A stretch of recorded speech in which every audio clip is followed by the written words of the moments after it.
Hello po mga kalingap, welcome back po sa aking YouTube channel. Grabe, first time ko po may makasama ng mga ano dito. Shoutout boss! Mga coaches, grabe. Kasama natin ang coaches po. Si Coach Romeo at si Coach Roy at si Coach Ran. Puro tripolar po kami dito. Yes, paara. Ano? Ano tayo ngayon? Grrr. Ngayon po ay first time ko po makasama sila Coach Romeo at si Coach Roy nang sa vlog ko. Si Coach Ran, pangalawa na tayo, no?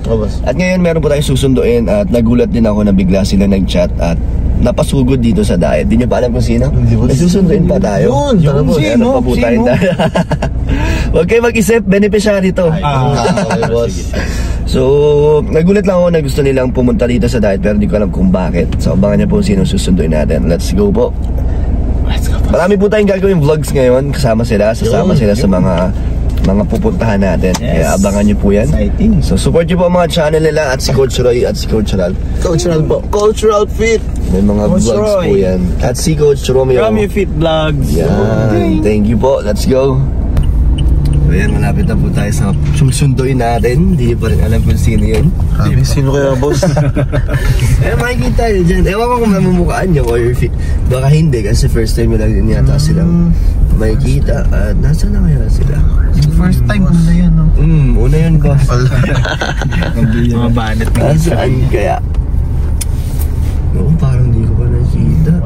Ay, na yan. Wala, yung saging. Walaan nyo. Sino daw, boss?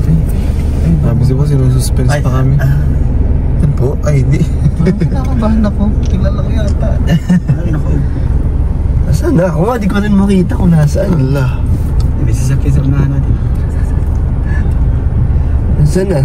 Sino daw? Coach, di mo kilala? Wala pa, di ba nakikita? Kilala ko pa, boss. Tinanap mo ako si baka. Ay, si ano? Sino? Hindi ko kilala. Nakakuha rin po sa sinong pamilyar na mukha na ating hinahunting. Sino daw? Nasaan? Wala. Nasaan? Sino ba? Yung dalawa. Ayan po. Ayan. Dito yung dalawa. Dalawang pogi. Dalawang beneficiary ko, si Christian at Tristan. Kasya ba kayo dyan? Kasya yan. Mga po. Meron pa sa likod. Ano pa dyan? At kasya pa ako. Kasya kayo natin ang magkakapatid. Kasya yan. Tayo dito pa. Ano, Christian, Tristan? Hello po. Pwede paano daan sa likod? Dito na yan. Ay, kasya ba kayo? O sa likod na lang? Sa likod na lang isa. Christian at Tristan, ba't bigla kayo napapunta dito? Yung masabaga po siya. So, pumunta kayo para sumama sa akin? Oo, bakit? Wala po, namimiss lang po lang. Namiss niyo yung mga pinupuntahan ko? Yung mga napuntahan niyo din? Wala kayong pasok? Wala po sir. Sige, so sama kayo sa lakad namin. Kilala mo itong mga kasama ko? Hindi po. Ha? Mga coach yan. Wag gusto nyo mag-gym. Ayan ang mga lalapitan nyo. Yo. Ay mga boss, ito pala si Christian at Tristan. Christian and Roy. Beneficiary ko yan. Coach Christian po. Christian. Si Ralph, Coach Ralph. Coach Ralph. Kami R dito, tatlong R. R1, R2, R3. May ang war ngayon. Tapos naman dalawang team. Oo, dalawang Christian. So alam niyo na saan tayo ngayon? Alam niyo na saan tayo ngayon? Hindi pa rin. Di ba? Hindi rin namin. So Christian, meron tayong unang, ewan ko natatandaan niya itong magkapatid, yung pinuntahan natin na nagbabike, nagtitinda ng gulay, naalala nyo? Naalala nyo yung bahay nila? Or napanood nyo na yata sa vlog ko na yung bagong bahay nila ngayon? Opo, may tindahan ng baga po. Nakita nyo na. Pero hindi nyo pa napupuntahan, di ba? So, tingnan nyo. Nabaga na. Tingnan din natin kung kamusta sila. So, tara coach. Tara boss. Let's go. Coach, baka coach, nagkakalabit ka sa akin kanina, parang sabi mo, may bala kayo tanong sa dalawa. Oo, kasi siyempre baga ngayon lang namin ito nakasama. Pero napapanood din sila sa vlog. Yun, kumusta kayo? Okay lang. Ikaw? Hindi po. Baka hindi kayo okay. Tutulak ba dyan sa labas? Coach, coach. Coach, Coach, magutang mo din coach. Joke lang. Ano lang tayo, para hindi tayo malungkot. Para may ano din tayo, kunting saya. Talaga, ganyan talaga si brother. Oo, ganyan kami si brother. Oo, tuloy. Brother, Roy. Brother, bro. Bro kasi tayo dito eh. Bro tayo. Kaya, pare. Oo, bro tayo dito. So, coach, sige, tanong mo na, coach. Huwag mong takutin kasi, coach. Mabihira ka, coach. Sinatakot mo. Takot tuloy. Ano mo, nag-almusal na kayo? Siya po. Ay, buti naman. Kami hindi pa. Kala mo naman seryoso mo siya dito tatanong mo. Ayos mo. Kumusta ng ano nyo? Kumusta ng buhay-buhay? Buhay. Ayun, okay lang yun. Dahil extra hindi mo may extra. Balita ko ano, napad ko sa vlog, wala na kayong ano? Opo. Mga magulang. Eh, buti kinaya nyo yung ganong sitwasyon, ano? Ilang taon nang wala? 2 years. Grabe nila. Saludo ko sa inyo. Paano nyo na-survive yung ganong style? Siyempre, kayo lang dalawa. Paano nyo, siyempre, pang-araw-araw nyo, di ba? May yung pagkain nyo. Pati pagpapasok, di ba? Mahirap yun, coach. Yung mga labahan nyo, siyempre, yung mga damit nyo, di ba? Ang hirap. Paano nyo na lalaki pati manage tayo, yun? di ba? Sa bata pa sila, coach. Silang taon na kayo, bro? 17. Oh, 17, grabe. Mabilib kayo. Mabilib Hirap yung nun. style nyo. Tapos, Paano nyo nagawa yung ganun sa murang edad nyo. Pero yun nga, sabi ko kanina sa inyo, wag nyong damdamin yung nangyari sa inyo. Kasi isang ano lang yan, pagsubok Yan. lang yan. Yan yung magiging way na para maging ano kayo sa sarili nyo. Mabuo din kayo. Mabuo kayo. Marirealize nyo yan pag medyo na tandaan. Oh. Pero halos matured. Buti nga nag-matured na rin sila agad. Mas, sa ibang edad, naglalaro pa yan. Parang gigimik pa. Oo, gigimik. Games yan, ano, sila. Kasing usong-uso ngayon eh. Sila talaga mas pinupokus na nila yung ano eh. Yung Sila muna. Coach, nagkusa sila mag-chat, nagsusumama kasi yun. nabibigyan ko silang allowance. So sa kanila, ang iniisip nila pag libreng oras nila is yung Trabaho pa rin, boss. Parang, extra income pa rin, boss. Kaya din nga po kami nag-chat sa iyo. Joke lang, boss. Coach, linawin ko lang, wala po bang Boss, joke lang, wala boss. ko, pagkain lang. Joke lang, boss. Talaga si, Joke lang, pag kami nagsama sa ganito, ano kami, kusang loob, hindi kami humihingi lang kahit konti lang. Hindi daw. Dave Galante, namimigay nga ng manok yan si ano. Ay, Joke lang. grabe. Ano lang po yun para ano natin, para Sige masaya. na coach, ano, may gusto pa bang malaman sa akin? May ano, Coach, baka bigyan mo din chicken sila. bibigyan ko sila ng manok, ano gusto, buhay, patay, o papatay. Pag na-invite tayo ulit ni Boss Dan, Sama lang kayo kung wala kayong ginagawa. mag-ano tayo, mag-prepare ako ulit ng fried chicken yung para matikman nyo. So yung katayuan nyo sa buhay, so ano 'di ba mula nung ano kayo ni Papa Dan, ano yung nabago sa buhay nyo? Ano na yung naging ano? Mas guminawa po. Tutulong po na kayo. Ayun. So anong masasabi nyo kay Boss Dan dahil siyempre Ngayon, sasama pa rin kayo. no, sasama pa rin kayo, no, di kayo pinapabayaan. Yun po. Thank you po kay Kuya Dan sa kapos Team Kalinga, Kuya Rab. Saka sa inyo na din po. Ayun. Kayo pong inspiration po namin. Oo. Basta yun lang ang masasabi ko sa inyo. Huwag nyong isipin yung kahirapan, ano. Siyempre, ano yan, part yan ng buhay natin. Hindi lang kayo isipin nyo. Kami din, porkit nandito kami, hindi naman kami. Kailangan din nating, ano yan, parang maging inspirasyon lang para sa inyo. Di ba, Coach, galing ka din, Coach, sa ano? Galing ka Oo, din sa galing hirap? din ako sa ganyan. Hanggang Kaya- ngayon naman, hindi ko naman sinasabing ano. Ano pa rin tayo, lang, Coach? Nagsusurvive. survive lang tayo, nakakaano lang din tulad nung dati na, kaya yung nararanasan nyo, naiintindihan ko yan. Naranasan din namin yan eh. Oo. Awan ko lang kung naano nyo na yung halos hindi kayo nakakakain ng lunch. Yun lang, nangyari na ba yun sa inyo? Hindi pa naman. Siya po. Siya din po. Oo, di ba? Tapos, minsan kakain kayo ng ano lang, nangyari sa amin na parang sa akin yung ano, kwenta. Ano ba na, Coach? Kala ko interview. Kala ko interview yun lang, Coach. pero, balik natin sa kanila, hindi sa akin. Yun na lang yun. Nadala ka lang, Coach. Nadala. Okay lang yun, Coach. Ay, di, parang inaano ko lang sa Baka maiyak ka coach ha? malapit na. Hindi kasi kasi ano nga nangyari kasi yan sa buhay namin kasi taga Labo din ako. Kabungahan. Saan yun? Kabungahan na Labo. South Road yun, malapit na yun sa Talabatib? malalampas pa. Eh di, para kayo. Nangyari yun sa amin ng kumain kami ng, alam mo yung bulang lang na gabi? Opo. Oo, di ba? Pag nakakaintindihan yung mga katulad ko may hirap din. Yung bulang lang na gabi na pakukulan na si Buwes ba? Yun lang yung kinain namin. Grabe. Oo. Kayo, ano yung ganun na style nyo? Ikwento nyo yung mga buhay nyo. Pero hindi po. Nawalan din po kami ng ganun. Pero may kalamansi. Yung may kalamansi siya. Mas ano lang pala sila upgrade. Upgraded kayo ng kalamansi. Next time kasi lagyan mo ng kalamansi. Sa sunod. Then nasa edad daw kasi yun. Hindi pa uso na ng kalamansi. Coach, last na coach, ano na lang advice mo at mabibigay mo motivation sa magkapatid bilang isa ka rin sa nagbibigay ng motivational, di ba? Bilang coach. Ikaw muna. Yan, Coach. Ano masasabi mo Coach daw? Usually for fitness ang palagi kong sinasabi. Pero number 1 pa rin pag lifestyle sa totoong buhay. Kahit anong kayod nyo, kahit gaano kayo kasipag, kahit gaano kayo kumikita, i-priority nyo pa rin yung health nyo. Kasi may invalid lahat yun kapag pinabayaan nyo yung health nyo. Ayun nga, priority ang health. Pero syempre dapat balance pa rin. Nandyan pa rin yung school, fokusan nyo. Tapos magtulungan kayo magkapatid kasi bilang kayo na lang din naman ang magkasama. At nandito rin naman kami aalalay sa inyo. Ayun, guys. Coach, ikaw naman. Coach Fred. Yun, sa akin, dagdag na lang na pagpatuloy nyo lang kung ano yung ginagawa nyo. Huwag kayong sanang punta sa masamang landas. Siyempre pangit kasi yung saka piliin nyo yung magiging kaibigan nyo. Yan, tama Coach. Yun minsan doon kasi tayo saka lagi lang kayong magpakumbaba. Kung ano man yung marating nyo sa buhay at kung ano yung siyempre mag-iba ng buhay nyo kahit paano ngayon. Huwag kayong dating nasa baba lang kayo. Kung ano kayo noon, hanggang ngayon dapat ganun pa rin. Stay humble. Yes, kasi pangit yung kunyari may natatanggap na kayo or mayroon na kayong hanap buhay na maganda.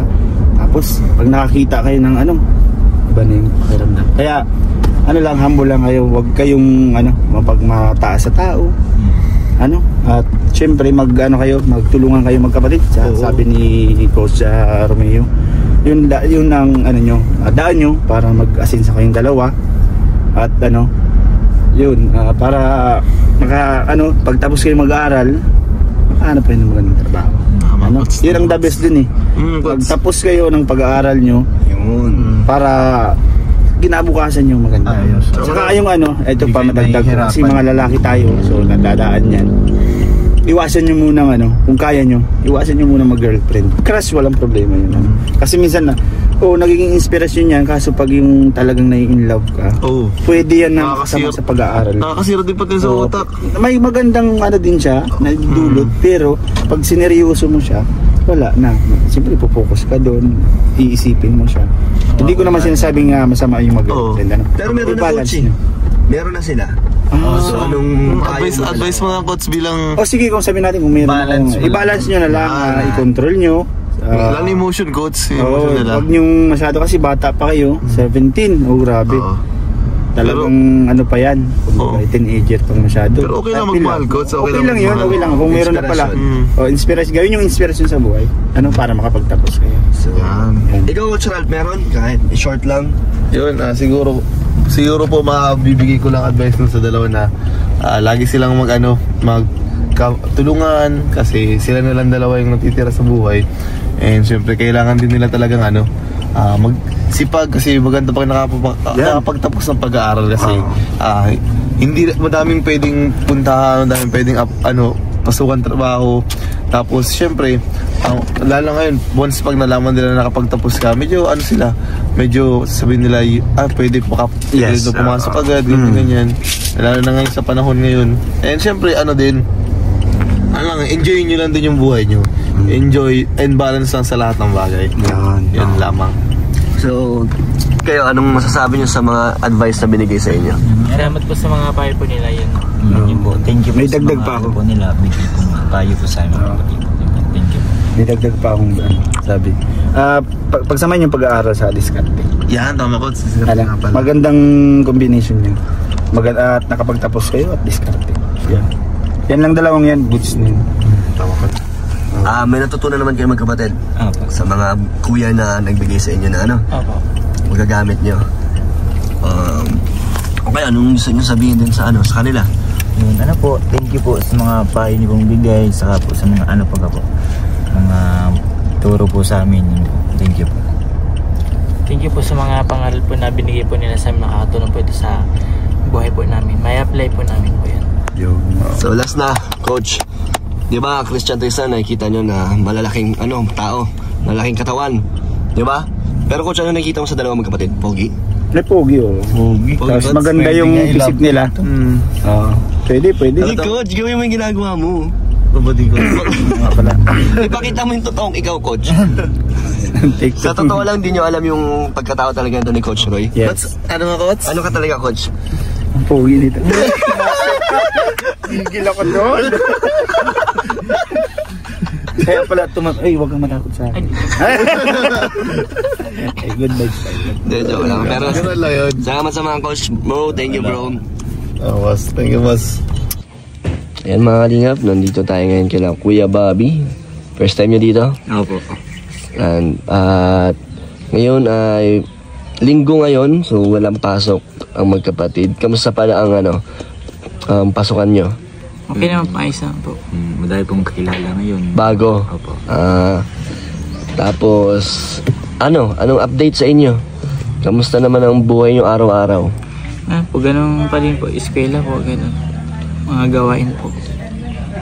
Bakit bigla kayong nag-chat na gusto nyong pumunta dito at sumama sa akin? Bakit? May problema ba kayo or may mga... Meron po problema po kami. May problema kayo, kaya naisip nyong sumama sa akin.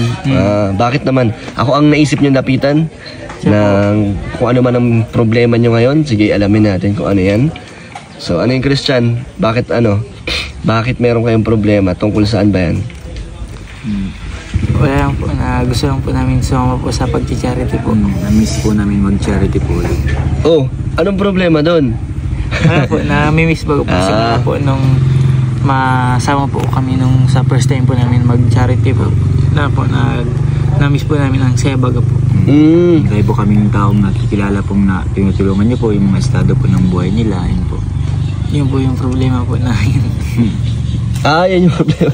Kala ko pa naman may seryoso kayong problema. So, joke lang pala yun. So, na-miss nyo yung pagsama-sama. Kasi ilang beses rin kayo nakasama sa akin noon, ng bakasyon nyo. Marami-rami din, no? Sino-sino ba mga napuntahan nyo noon? Saan ko ba kayo mga nasama? Yung mag-inabaga po sa... Yung pinagawa niyo din baga po kayo din ng bahay baga po. Ay, oo.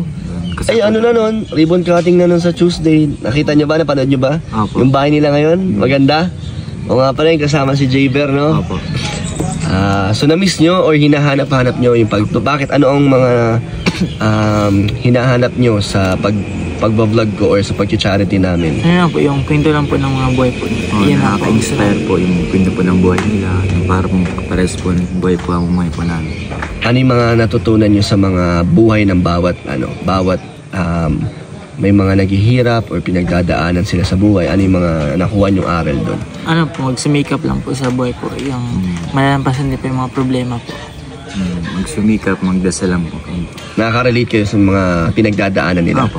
Kahit na iba-ibang kwento, di ba? Kahit sila kompleto ang pamilya, ang magulang, pero yung parang yung mga pinagdadaanan nila yung kahirapan is doon kayo nakaka-relate. Ba't hindi naman kayo naghihirap pa? Hindi. Siyempre, siya pa rin naman po. Sa mga may mga pinagdadaanan, ganun. Ayos ang galing nga. So, talagang nagustuhan niyo na yung pag-charity din. Anong balak niyo ba sa pagtagal? Gusto niyo bang tumulong din sa mga tao? Ayun naman. May pagkakataon, gusto niyo rin parang makabawi. Po, yung mga pagtulong niyo po sa amin, magiging motivation din po namin na magtulong po sa mga ibang tao po. Pagdating po ng araw na maging successful na po kami, may mga kain na po, yun, makakabawi po kami. Yun po, parang yung tulong niyo po para po may isusukli po namin sa iyo, parang tutulong din po kami sa iba po. Ayos, ang galing. At least na may nakuha ko yung ganyang aral sa pagiging kalingap. No? Yung mga blessings na natanggap nyo ay ibabalik nyo sa pamamagitan sa pagtulong din sa iba na nangangailangan. Galing, matutuwa ang mga sumusuporta sa inyo nan. Kaya ngayon meron din akong ibibigay sa inyo at Christian na pinapaabot syempre ng walang sawang mga nagbibigay sa inyo ng suporta. Ayan, galing kay Amor of Italy, meron siyang binigay na 3,000. At kay Tita Charina, meron siyang 2,500 na binigay. Thank you po. Ano gusto niyo sabihin sa... Yan, kay Amor of Italy and Tita Charina. Maraming salamat po sa kay Ate Amor Italy po sa tulong pong pinansyal po. Maraming salamat po. At si Tita Charina din. At sa inyo din po, Tita Charina po, sa tulong po sa aming magkapatid. Thank you po. Maraming salamat po kay Tita, ano po yun? Tita Charina at Amor of Italy. Tita Charina sa bigay pong allowance at may po kami pang gagamitan po, mga ganun po. Saka po kay ano po, Amor Italy, yun po. Thank you so much po sa bigay pong allowance po sa akin dalawang magkapatid. O, pahawak muna. So, binigyan ka ni Amor ng 3,000. Ayan. And then, 2,500 naman galing kay Tita Charina. So, meron kayong total of 5,500. Grabe, allowance. Ano yun yan ipon-ipunin nyo yan. Ilagay mo sa savings account nyo. Di ba pag hindi naman buwan-buwan may binabayaran kayo sa school, di ba? So, yung mga hindi nyo kailangan gastusin, itabi nyo.